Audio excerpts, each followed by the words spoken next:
Through the Community Pharmacy Future project, the 4 largest pharmacy companies, Boots, Cooperative Pharmacy, Lloyd's Pharmacy and Rowland's Pharmacy, have come together to develop new services that will help support patients with their long-term conditions.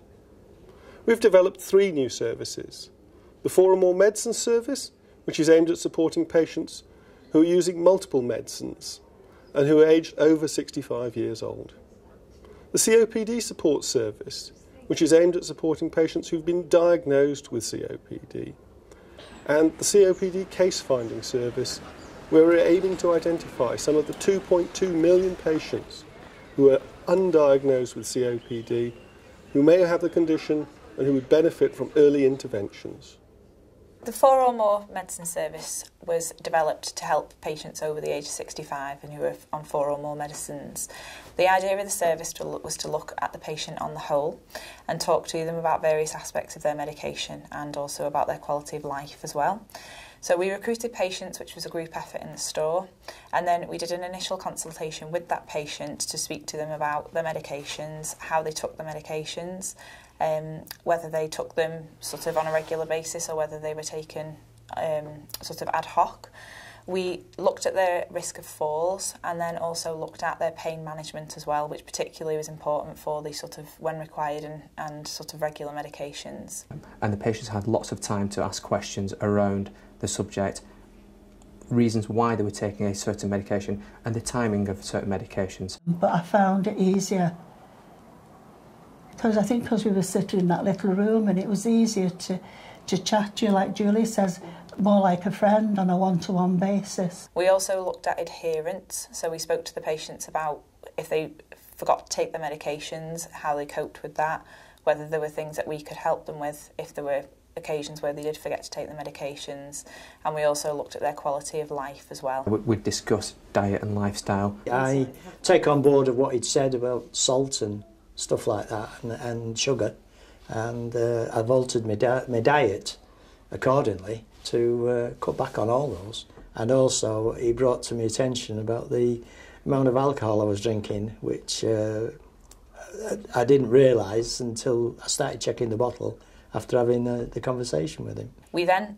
spoke with their GP if we thought it was appropriate, if there was anything on their prescription that we had concerns about. So we used the stop-start criteria to look at things that they should be or maybe shouldn't be taking. The best part of the service for me was having the patients come in every month. With MURs and other services that we provide, you see them once a year, maybe a quick phone call after a week, whereas this you see them every month, so you build up a rapport with them, really get to know them. It's definitely increased their confidence because the people that we recruited onto the pilot scheme, they were the type of people that came in repeatedly asking us questions about things that they probably wouldn't have felt comfortable asking before. And from speaking to patients previously, they've even admitted that they probably wouldn't have thought of speaking to their pharmacist in the past about things like that, and that they would just leave it for the GP.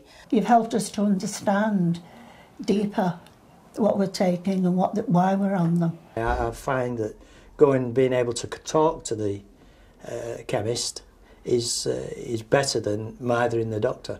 It's more than just a pharmacy now, it's more someone that you can go and talk to, feel at ease with.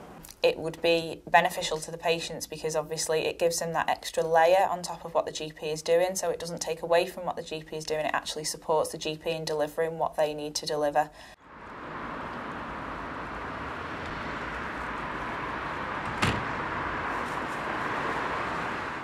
I'm Jan, I have COPD and I'm on 9 medicines a day. I'm Dave, I've been married to Jan for 42 years. I also have COPD. I'm on the same number of tablets, 9, every day. The first consultation for the COPD support service was quite important. We identified the patient history, smoking status, the reason for the illness in the first place. At each consultation of the COPD service, I sat down with the patient, I checked their adherence to their medicines, I checked their inhaler technique, sometimes they had different inhalers, so we checked each inhaler.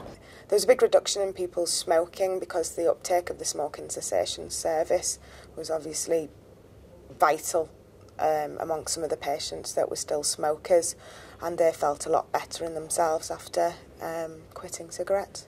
It's made me feel more at ease about my illness, knowing that I can ask if I'm worried about anything, I can go into my local pharmacy. It does give us better reassurance because he's always there at the end of the phone. I find that I connect more with them, and I'm more worried about how well they're doing, how many times they get rescue packs throughout the month, how many times they come in and they increase their inhaled steroids. I didn't know anything about the rescue packs till last year when I was in my pharmacy and they informed me that I could have a rescue pack at home. Having the rescue pack has helped me by putting me more at ease, especially over the weekend. If I feel unwell at any time that I can't get to my doctor, I start my treatment right away. Working collaboratively with patients with long-term conditions, COPD, where the pharmacist and general practitioner can work to help with smoking cessation together, review medicines, allow patients to have more information about their condition, and the pharmacist can be the first port of call. We have provided good service to the patients, and the GP's seen that in the results and the benefits to their quality of life, so it's really favourable to work together as a team. I can now take a full deep breath, whereas before I couldn't, and now I can. Many patients have spoken to me about the COPD support service and how it's helped them manage their condition. I've noticed an increase in patient involvement in their conditions. They've been able to go out of the house and walk further without having to stop to use their inhalers. They've have better inhaler technique. They've had fewer exacerbations. They're much better off. They find their increased quality of life and healthcare in general. I was able to go to a gym. And I've rejoined a local choir, which I really enjoy. And it also helps with my breathing. And I hope that it's taken up by the NHS because it's an extra security. The results from our services show that patients get real benefits from these services and real help from their pharmacist, helping them manage their conditions better, improving their outcomes and their quality of life. We're looking to develop these services so that they can be extended to a much wider audience, the many patients across Britain who use medicines to manage their long-term conditions. The Community Pharmacy Future project has demonstrated how the service itself can act as the catalyst for this joint working, where community pharmacy and general practice can work to deliver against a population's need and demonstrate how that can be rolled across England.